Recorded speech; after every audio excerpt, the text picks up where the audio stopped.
অনেক অসাধু ব্যবসায়ী আছে রমজান আসলে নিত্য প্রয়োজনীয় পণ্যের মূল্য বৃদ্ধি করে দেয়। এরকম আছে না নাই? এগুলো করবেন না, মজুতদারি করবেন না, পণ্যের কৃত্রিম সংকট বাজারে করবেন না। আপনি লাখ টাকা কামায়া ভাবছেন যে রোজাদারদের কষ্ট দিয়ে ধনী হবেন, এমন রোগ আল্লাহ আপনারে দিবে, কোটি টাকা দিয়েও আপনি হাসপাতালের বিল পরিশোধ করার ক্ষমতা আপনার হবে না।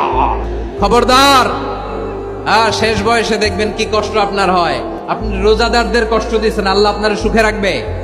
আল্লাহর দোহাই লাগে আমার ব্যবসায়ী ভাইরা এটা করবেন না। আরব বিশ্বে আমরা দেখেছি, আরব বিশ্বের ব্যবসায়ীরা সারা বছরে ব্যবসা করে, রমজানে ভর্তুকি দেয়। আর আমার দেশের কিছু অসাধু ব্যবসায়ী রমজানে গলাকাটা ব্যবসা করে আর সারা বছর সইটার উপর দিয়ে চলে। চিল্লায় বলেন ঠিক কিনা? করবেন না, এটা করবেন না। নিত্য প্রয়োজনীয় পণ্যের মূল্য বৃদ্ধি করা হারাম, পণ্যের কৃত্রিম সংকট তৈরি করা হারাম, মজুতদারি করা হারাম, রোজাদারদেরকে কষ্ট দেয়া হারাম। এটা করবেন না।